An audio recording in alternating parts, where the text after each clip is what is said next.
1994년 9월에 성인 남자들이 잇따라 실종되는 사건이 발생을 해. 성인 남자들이. 36살의 밴드 마스터 박씨. 카페에서 연주를 마치고 귀가를 한다고 돌아갔는데 깜쪽같이 4일 동안 깜깜무소식인 거야. 그래서 당연히 가족이 실종 신고를 했지. 근데 신고한 다음날 뜻밖의 소식이 들려왔어. 그는 이미 이 세상 사람이 아니었어. 이분이 타고 나갔던 고급 승용차 안에서 사망한 상태로 발견이 됐거든. 가족들이 보기엔 좀 너무 이상한 거야. 왜? 일단 집이 경기도 성남이고 일터는 서울인데 시신이 발견된 곳이 전라북도 장수. 산이 워낙 험한 동네야, 이 동네가. 이 밴드 마스터 박 씨가 전혀 갈 일도 없는 곳이고 아무 연고도 없는 곳인데 시신의 상태가 더 이상해. 왜? 승용차가 이제 절벽 아래로 이제 굴러 떨어져 있었는데 큰 상처가 없어. 시신에. 그리고 골절도 없고. 차가 이렇게 굴러 떨어졌으면 타박상이 막 있을 텐데. 그렇지. 굴르고 했으니까 없었다. 근데 얼굴만 이상하게 까맣게 변해 있는 상황이야. 얼굴이 까맣다. 변색이 돼 있어. 이 목격자 말로는 술 냄새가 진동을 했다. 시신에서 엄청나게 많이 났다는 거야. 음주운전에 의한 사고사로 이제 결론을 내렸지. 그런데 이게 우연의 일치였을까? 그날 또 하나의 실종 사건이 또 일어나게 돼. 이번에도 실종자는 성인 남자야. 그리고 부부야. 아내도 같이 사라졌어. 중소기업을 운영하는 사장 윤 씨 부부야. 실종 신고를 한 이 직원이 이 회사의 장 부장이라는 분인데 신고 내용이 좀 이상했다는 거야. 아, 저 경찰이죠? 저희 사장님이 납치당한 것 같아요. 납치가 된 것 같아요. 그러니까 매주 화요일 날 이제 회사에서 뭐 회의 같은 걸 하는데 단 한 번도 빠진 적이 없었던 사장님이 오질 않으신 거야. 오후 4시경에 전화가 와. 장 부장, 나야. 저기 오늘 교통사고가 나서 사고요? 괜찮으세요? 근데 합의금이 좀 필요해. 합의금이요? 얼마나 필요하세요? 글쎄 한 1억 정도? 1억? 근데 어떻게 이제 사장님이 전화가 와서 워낙 급하다고 하니까 돈을 이제 끌어모았지. 어머. 근데 아무리 긁어 모았는데도 8천만 원밖에 안 되는 거야. 그거라도 갖고 약속 장소로 와라. 근데 약속 장소가 공장은 울산이고 집은 서울이야. 근데 전라도 광주로 와. 근데 더 수상한 건 처음에는 광주에 있는 시외버스 터미널 6교 밑으로 오라 그랬어, 사장님. 근데 조금 있으니까 전화가 다시 와. 광주 터미널로 오래. 광주 고속터미널로. 그래서 그래. 근데 일단 갔어. 근데 또 전화가 와. 다시 시외버스 터미널 6교 밑에 있는 공중전화 박스 옆으로 와. 근데 저 멀리서 사장님의 그 고급 승용차가 오는 게 보여. 근데 사장님이 내려. 걸어오는데 몰골이 말이 아니야. 이마에 약간 상처가 있는지 반창고까지 붙여있어. 이거 대체 무슨 일이십니까? 그래서 물어보려고 그랬더니 사장님이 말을 탁 가로챘대. 납치됐어. 빨리 가. 따라오지 마. 그러고서는 돈가방만 갖고 다시 유유히 사라졌어. 내가 말한 이 두 사건.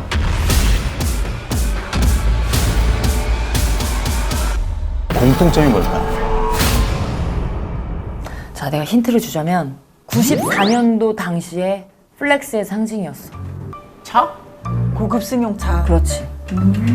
94년 당시에는 국내 자동차 중에선 최고급 승용차였어. 그랜다 이적 렌다이저, 그치. 그때 당시엔 또 각이 있어가지고 각그랜저. 각그랜저. 그런데 이 사건의 실마리가 의외의 곳에서 풀게 돼. 윤 사장 부부가 실종되고 나서 며칠이 지났을 때야. 새벽 2시에 서초경찰서 강력반장에게 호출이 왔어.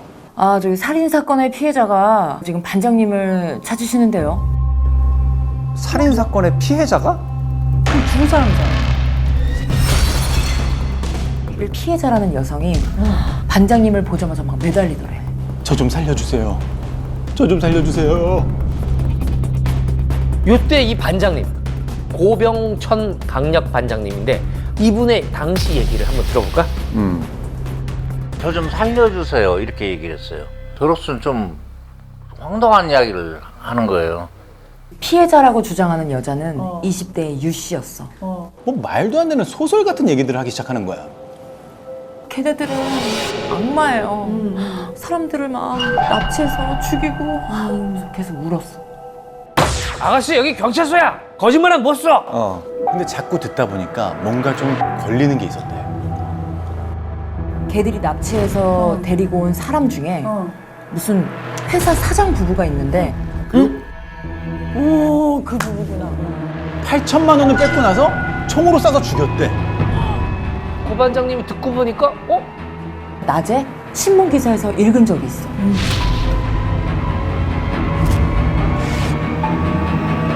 이 여자 말이 죽인 사람이 또 있대. 죽인 다음에 전북 장수에 가서 시신을 차에 태운 다음에 절벽 밑으로 밀어버렸다는 거야. 교통사고로 위장하려고. 그 밴드 마스터 사건. 그렇지. 아, 이거 약간 좀 깨름치게. 그래서 장수 경찰서에 이제 고 반장님이 전화를 하신 거지. 근데 웬걸? 이런 사건이 있었다는 거야. 시신이 발견됐다. 차에서. 근데 이 사건은 뭐 언론에 보도된 적도 없어. 그냥 교통사고로 끝났으니까. 그치, 겪지 않고서야 이 얘기를 알 수가 없는 거야.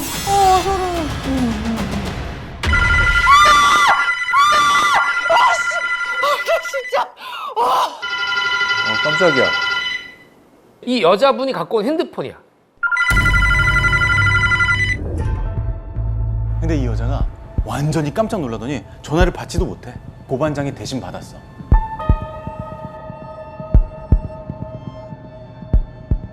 수정아. 수정아. 그래서 고 반장님이 말을 하면 안 되잖아. 그렇지. 가만히 있었어. 그랬더니 수정아, 수정아.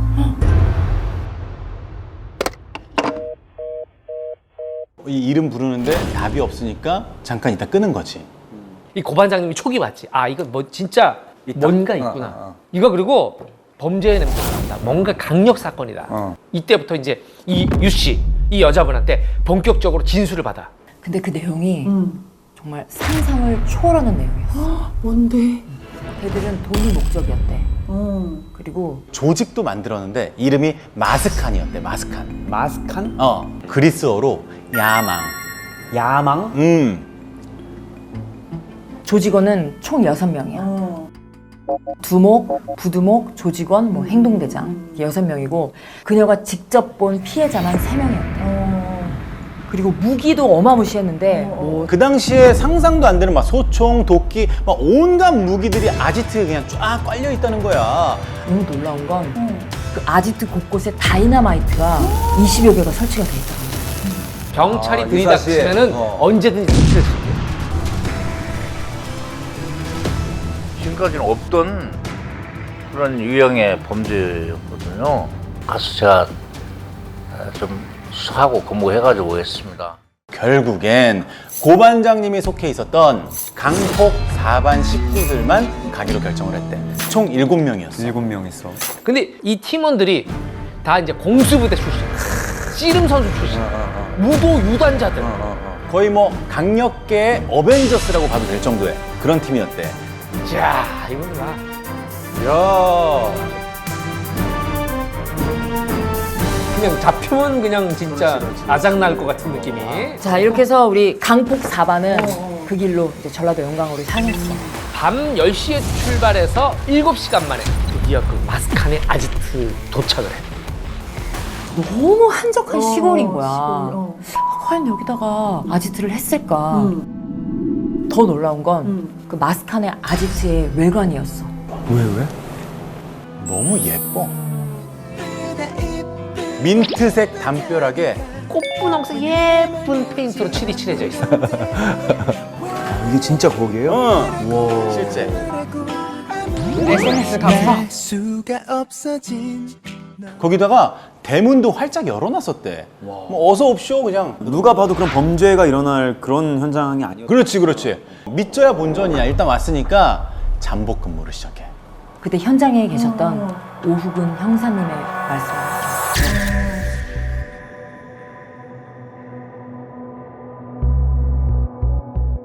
쌍안경 가지고 밤새도록 쳐다본 거예요. 1시간이 지나고 2시간이 지나고 바로 그때 한 사내가 나와. 갑자기 트럭을 타고 운전해서 나가기 시작해. 야, 빨리 쫓아가. 그 내가 차를 쫙 달렸지. 근데 생각해봐 20가구 사는 마을에 차가 몇 대나 있겠어? 그렇지, 그렇지, 그렇지. 누가 봐도 뒤에서 쫓아오니까 티가 나지. 낌새를 이제 눈치를 챈 거지. 일로 갈 줄 알았더니 이렇게 들어오는 거야. 우리 쪽으로. 근데 쪽 가다 눈이 딱 마주치대. 그때 기분이 씨하더라고. 눈이 딱 마주치니까. 갑자기 와 전속력으로 도망치기 시작하는 거야. 얘가 아지트에다 또 연락할 수 있잖아. 만약에 범인이라면. 그래서 급한 마음에 아예 이 범인의 차를 들이받아 팡 들이받고 그 자리에서 검거에 성공해. 잡아서 막 추궁을 했더니 솔직하게 다 털어놓더라고. 근데 이 여자 말이 다 맞는 거야. 소름이다. 일단 마스크 한 맞고 자기가 부두목이라는 거야. 이름은 강동은. 근데 이제 남은 마스크한 일당들이 있잖아. 잡아야 될 거 아니야. 근데 문제가 있어. 집에 뭐가 설치돼 있다? 다이너마이트가 설치돼 있다. 무작정 들이닥쳤다가는 위험하지. 다 죽을 수 있는 상황. 아지트 밖으로 유인하자. 유인 작전을 펼치기로 한 거야. 일단 그 동네에서 근무하는 파출소 순경부터 섭외를 했어. 그래서 지금 보고 우리 사투를 못 쓰니까 당신이 어디로 전화해라. 아따 강동원 씨 집 맞지요? 아따 이 차 사고 났는데 거시기 병원으로 가불었단 게. 여 와갖고 강동원 씨 가방 싸게 가져가쇼잉. 아, 알았지라. 이 아이디어가 먹힌 거야. 이 사투리가 신의 한 수였어. 전혀 의심 없이. 그래서 고번장님이 자 1조는 파출소에 대기해라. 이놈들이 이제 가방을 찾으러 올 거야. 그렇지. 파출소에 대기하고 2조는 아지트에서 잠복하고 연락을 기다려라. 잠시 후에 파출소에 차 한 대가 쓱 도착해. 멀리서 보니까 세 놈이 타고 있어. 이제 파출소 마당에 있는 주차장을 안으로만 들어오면은 튀어나가서 바로 그냥 에워싸고 검거하면 돼. 근데 이 주차장을 안 들어와. 저 입구에서 한 명만 내려가지고 걸어 들어오는 거야. 야 이거 어떡하지? 이러다 놓치겠는데? 다 잡아야 되는데? 다 잡아야 되는데. 그래서 바로 잡아! 차에서 내린 한 명은 자리에서 이제 잡았어. 차는 바로 도주를 했지. 같은 시각에 아지트도 난리가 나. 이 차를 타고 도주하던 놈들이 연락을 한 거야. 했겠지. 아이씨, 이러다가 또 다 놓치겠다 싶어서 2조 진입! 이제 머뭇거릴 시간이 없어. 두 명이 있었는데 한 명은 그 자리에서 잡았고 다른 한 놈이 팬티바람으로 바로 도망을 쳐. 아하. 나중에 이웃 주민이 신고해가지고 숨어있는 놈을 잡아. 다행이네. 너무 다행이지. 6명 중에 4명은 잡았네. 잡았어. 근데 이제 차로 도주한 두 명, 이제 그 두 명이 이제 문제란 말이야. 얼마 도망가지 못해서 주유소 인근에 담벼락을 들이받고 역시나 또 검거가 돼. 놀랍게도 2시간 만에 이 작은 인원으로 마스칸을 일망타진한 거야.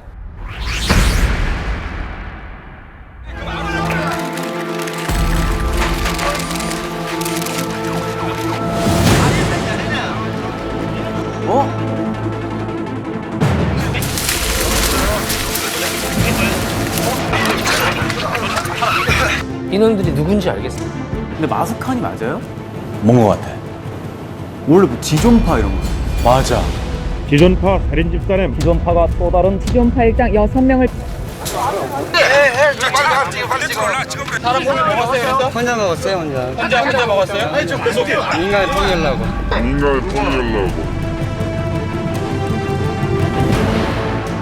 네가 알고 있는 지존파야. 그치? 근데 왜 마스칸이야?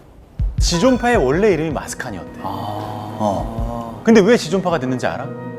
두목의 이름이 김기환인데 얘 별명이 지존이었대. 임금을 높여 이르는 말.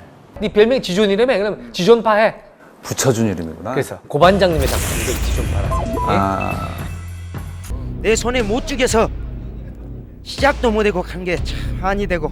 이렇게 빨리 잡혀서 돈 많고 사람 무시하는 못 잡아서 한이 몇십 분이야. 압구정대 야타족들 그런 줄 몰고 다니면서 흙 튀기고 그 자식들을 못 죽여서 지금 사회에 볼거리가 됐지만은 이거 하나도 빼놓없이 좀 방송해 주십시오. 기회가 있으면 다시 할 거예요, 그러면? 당연하죠. 당시에 이 지존파의 타겟은 부자. 그 중에서도 야타족. 야타족이었대. 쌍두마차였잖아 그때. 야타족과 오렌지. 그치, 야타족 거기지. 맞아. 요 야타족 오렌지족이 이제 부모 잘 만나가지고 그 고급 수용차 타고 다니고 사치를 막 일삼던. 사치와 향락. 그렇지. 그리고 20대. 향당만을 쫓다가 마약에까지 손을 댄 오렌지족. 부유층 집안 자제들이 밤거리에서 취객을 대상으로 거리에서 즉석으로 부킹, 소위 짝짓기가 이뤄지고 있습니다. 어느 정도인지 알겠지? 이 정도면 진짜 사회적으로 지탄이 막 난리가 났었지. 오렌지족이 거의 뭐 공공의 적으로까지 떠올랐었어 이때. 지존파왈 이 더러운 세상 가난한 놈은 먹고 죽을 돈도 없는데 돈 많다고 으스대는 놈들 아주 싹 청소해버려야 돼. 청소해버려야 돼. 당장 너태우는 무죄인데 나는 왜 유죄요? 이건 세상과 그것이요. 지존 김기환은 굉장히 똑똑했어 어렸을 때부터. 전교 5등까지 했었대. 돈이 없어서 어쩔 수 없이 학교를 그만두고 막노동을 시작한 거지. 그러니까 나는 그렇게 공부를 잘했는데도. 나도 돈 있는 부모를 만났으면 나도 얼마든지. 근데 저놈들은 저렇게 부정입학을 해서 돈 공부도 못하는 놈들이 이렇게 된 거지.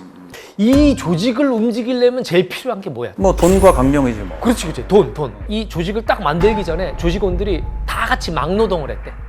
아, 그 시드 머니를 만들기 그렇지. 위해서. 돈을 모은 다음에 예행 연습에 들어가. 어떤 예행 연습에 들어갔을까? 예행 연습. 뭐 납치? 이 사람들은 바로 살인 연습을 해. 어떻게 그걸 연습을 해요? 사람 죽이는 예행 연습? 93년 7월 새벽에 한 버스 정류장 부근이었어. 20대 여성을 납치하고 성폭행을 했어. 자, 그때 지존. 본보기를 보여주겠다. 너희들 잘 봐. 목을 졸라. 자, 사람은 이렇게 죽이는 거야. 알겠어? 김경이 죽이면서 어떤 말을 했습니까? 사람 이렇게 죽는다. 자, 근데 사건 직후에 조직원 하나가 몰래 도망쳤어. 매일 밤 그 여성을 살해한 이유로 악몽에 시달렸대. 근데 그도 그럴 것이 18 나이밖에 안 됐어. 그 조직원의 친척 집에 숨어 있었대. 그 애를 발견하고 잘 타일렀대. 네 마음 나 다 이해한다. 힘들지? 그래, 끔찍하고 무서웠지? 괜찮아. 잠깐 밖으로 나와. 그리고 달리는 척하고 집단 폭행을 해서 살해. 이 지존파가 최초로 집단으로 누군가를 죽인 거야.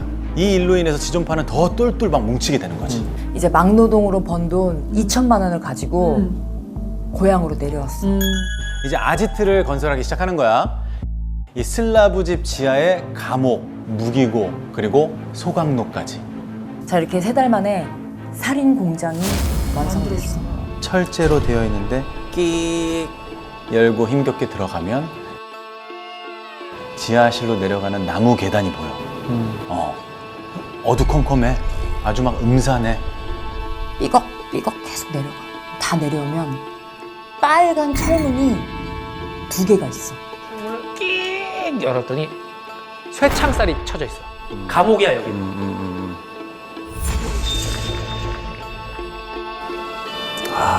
또 다른 빨간 철문 여기 정면에 있지? 여기가 바로 시체 소각장.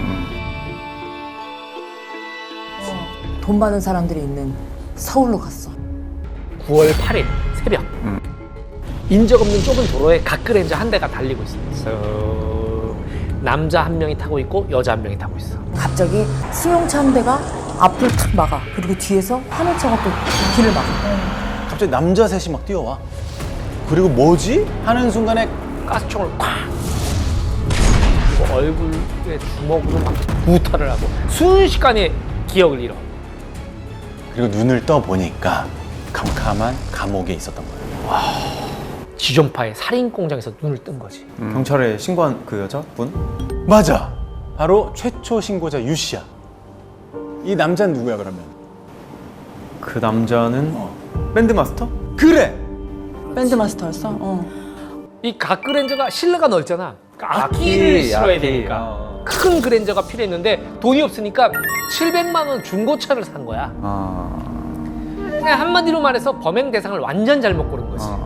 감옥에서 이제 술을 잔뜩 먹여서 밴드 마스터를 재우고 행동대장인 김현양이 여자를 불러. 살고 싶어? 그럼 죽여. 그러더니 비닐봉지를 딱 건네준 거야. 남자 얼굴에 시비를 해.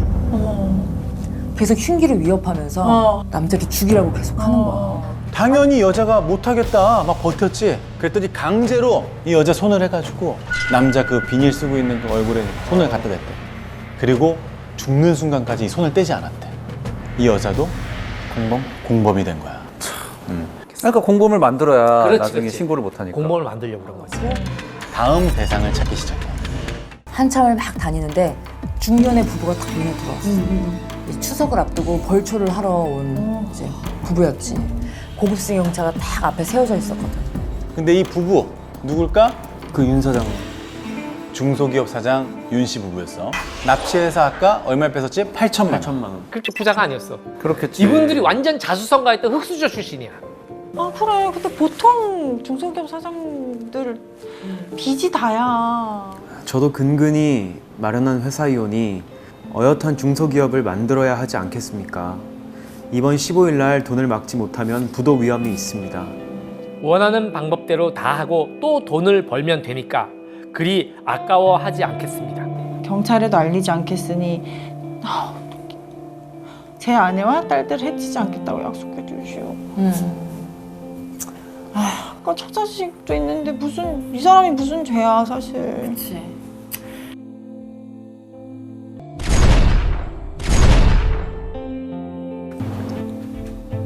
이번에도 그 행동대장 김현양이 여자를 끌어들였어. 공기총 방아쇠를 당길 때 이 유 씨의 손가락을 강제로 넣어서 방아쇠를 당기겠대. 자, 최악이지. 우리 멤버를 만들려고요. 근데 애기들한테도 말했지만 너 걔를 강하게 키고 싶었어요. 너부터도. 그 여자를 사랑했어요? 우린 사랑하면 안 돼요. 우리할 때. 평상시에도 예인도 사귀면 안 되고 무슨 사랑이에요. 사랑이 반면이지. 사랑 같은 거 아니에요. 그러다 보니까 이 유 씨를 놓고 조직원들끼리 싸우게 돼. 죽이느냐 조직원으로 받아들이냐 가지고 난투극이 벌어진 거야. 술 먹다가 진짜로? 술 먹다가 싸움으로 번졌대. 그래서 김현양 머리가 찢어졌대. 이 상황이 일생일대 찬스가 된 거야. 병원을 가야 되니까. 병원에 가야 되니까. 다음 날 병원을 가는데 그녀를 데리고 간 거지. 김현양하고 유 씨하고 단 둘이 갔어. 그래서 핸드폰하고 가방을 딱 맡기고 이제 진료실로 들어가는데 진료실로 가다가 뒤를 싹 돌아보더니 씩 웃더래. 도망가고 싶으면 도망가 봐요. 도망치느냐 마느냐. 일생일대 고민이 시작된 거야. 야, 이거 지금 나 조직원 테스트하는 거 아니야? 밖에서 딴 놈들이 지금 기다리고 있고 날 지켜보고 있는 거 아니야? 오만 가지 생각이 다 나더라. 만에 하나 잡히면 나는 그냥 그 길로 무조건 죽는다. 근데 또 한편으로는 아니야. 이런 기회가 또 올까? 이제 마지막 기회야. 어쨌든 시간이 얼마 없으니까. 바로 결심하고 뭐 뒤도 안 돌아보고 무조건 도망쳐야지. 진료실 문이 닫히자마자 빠르게 걷기 시작했어. 달리지도 못해. 너무 무서워서 티가 날까 봐. 남들 눈에 안 띄게. 어디서 보고 있을지 몰라. 병원에 나와가지고 택시를 바로 탔네. 택시 타고 나서 아저씨 출발. 자기는 이렇게 납치돼서 도망쳤다 하니까 기사님이 아니 그런 놈들이 있어? 이 동네 사람들 내가 다 아는데 그 놈들 이름이 뭐요? 그 말이 너무 무서웠대. 혹시 이 아저씨도 지존파랑 짠 거 아니야? 엮여 있는 거 아니야? 그럴 수도 있지. 그런 생각할 수 있어. 너무 소름이 끼쳐서 바로 문을 열고 내렸대. 그럼 막 달려서 포도밭으로 가. 포도밭에 평상 하나가 있었는데 그 평상 안으로 숨어들어. 그래서 장작 8시간 동안 거기 숨어 있었어. 안 나오고 있었대. 밤이 돼가지고 밖으로 나왔대. 기사 딸린 렌트카를 불러서 서울로 향해. 잘했다. 정말 다행히 김연양의 지갑과 핸드폰 맡기고 들어갔잖아. 나 핸드폰 있어서 다 했구나. 그치. 기사 딸리는. 근데 그 서울로 가는 그 길에도 너무 무서워서 계속 이렇게 차 바닥에 그래가지고. 누워서 가셨대.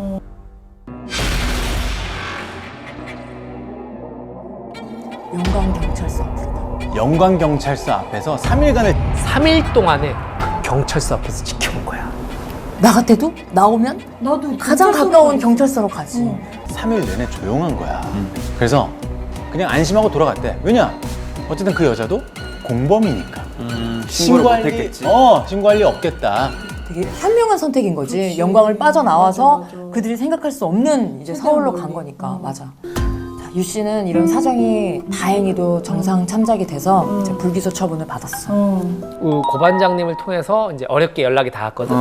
또 설상가상으로 몇 년 있다가 암이 아직 이제 26년이라는 시간이 흘렀지만 트라우마로 당연하지. 몸에도 전이가 많이 된 상태라도 지금 또 암투용 중이라고. 아휴.